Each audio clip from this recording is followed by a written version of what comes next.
selesai acara peresmian dan selesai acara doa bersama untuk acara peresmian Daya Darul Munawarah Tahun bersama Syekhuna Baru Utakun di Desa Kampung Bukit Juara, Kecamatan Idiri, Kabupaten Aceh. Sebentar lagi akan diresmikan oleh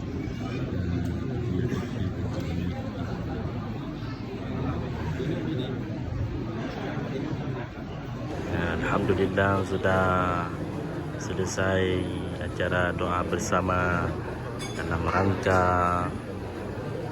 peresmian Daya Darul Munawarah kelima, cabang daripada Daya Darul Munawarah Utakrung, Desa Bukit Juara, Kecamatan Idiraya, Kabupaten Aceh Timur.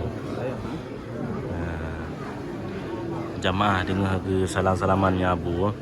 Dia Abu ana dino. Mana dia katanya? Abi ada pro. Haji Anwar Utakrung. Masya-Allah, alhamdulillah.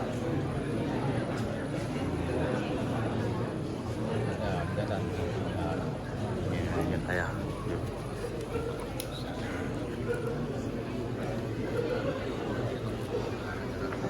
Ayah Belang Panjang, Ketua Alumni Daya Darul Munawarah Utakrung.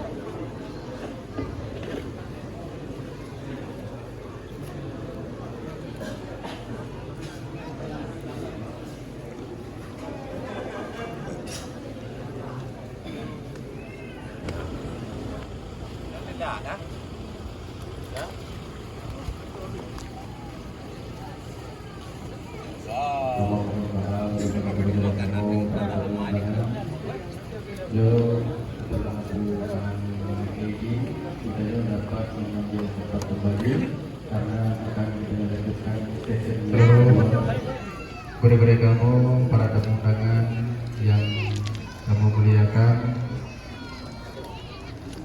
Nyo kasih kedanya tempat kembali karena kita lanjutkan sesi kedua, dan pada akhirnya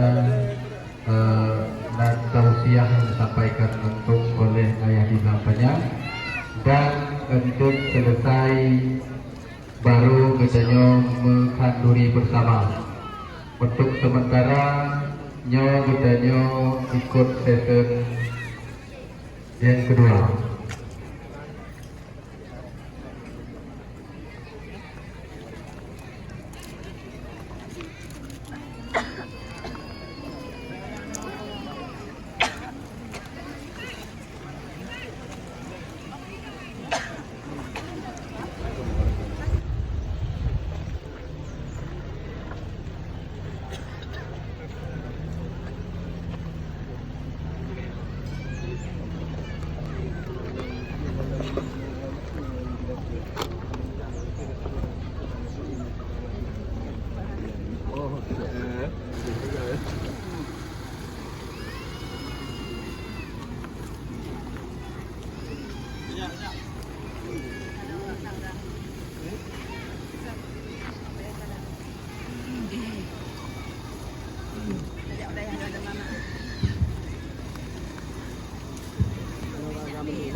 Assalamualaikum warahmatullahi wabarakatuh.